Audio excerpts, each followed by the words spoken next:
Running is good for you. And it's good for you in all sorts of ways. First and foremost, running is good for your cardiovascular system. It's a highly aerobic activity which utilizes both fatty acids and carbohydrates for energy. Going for a run will get your heart racing and blood pumping. And people who run or jog on a regular basis tend to have thicker left heart ventricles than people who live a more sedentary lifestyle. Now, that might sound like a bad thing, but actually it isn't. Actually, it's a very good thing. Because this makes their hearts more efficient and able to pump a larger volume of blood per beat, which means they have a lower resting heart rate and a correspondingly lower risk of heart disease. Your heart is a muscle, so it becomes stronger as a result of exercise. And running has positive effects on a host of coronary risk factors, which may also help to explain why this type of exercise is associated with lower coronary death rates. Running is also good for your joints and muscles. It can help you to lose weight and lessen the load that your knees, hips, etc. have to carry around all the time. When you exercise, the cartilage in your hips, knees and ankles compresses and expands. Now, this draws in oxygen and flushes out any waste products, keeping the cartilage nourished and healthy. And in so doing, it lessens the risk of contracting osteoarthritis in old age. Running also strengthens the ligaments that helps to support your joints, and this makes them more stable and less susceptible to strains and sprains. Running and jogging is also good for your muscles.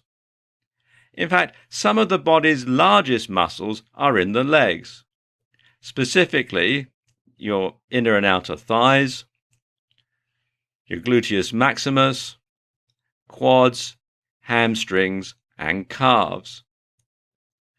And rigorous exercise like running leads to micro tears in the muscle fiber. And this causes the body to rebuild those fibers to prevent further damage, and in so doing, it makes them bigger and stronger. Running also helps to strengthen your bones, making them less susceptible to injury in later life. Each stride you take when running creates stress on your bones as your feet touch the ground to propel you forward. This stress is higher on the bones than other daily activities like walking.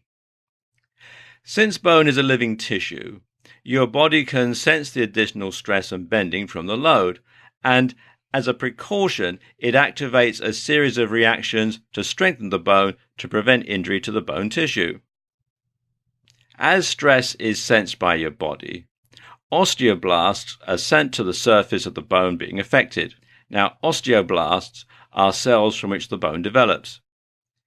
As the osteoblasts migrate to the bone's surface, they start modeling the bone to strengthen it. A matrix of protein develops between the cells, causing the bone to increase in density. And the greater the mineral density of the bone, the stronger it becomes. And the strength prepares the bone to more easily face the same amount of stress from running in the future. And this is all according to the good people at livestrong.com. And finally, running is good for your brain.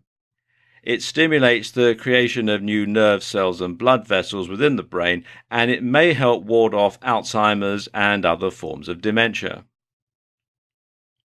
Research at the University of Aberdeen found that the act of running triggers creative thinking.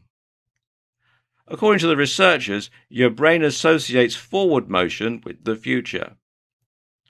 To maximize the effect, you should stick to a route you know well so that you don't have to worry about directions and can simply let your mind wander. Running also increases the activity in the hippocampus, the area of the brain that's responsible for learning. and it triggers the release of endorphins, stress release hormones that lead to a positive feeling in the body.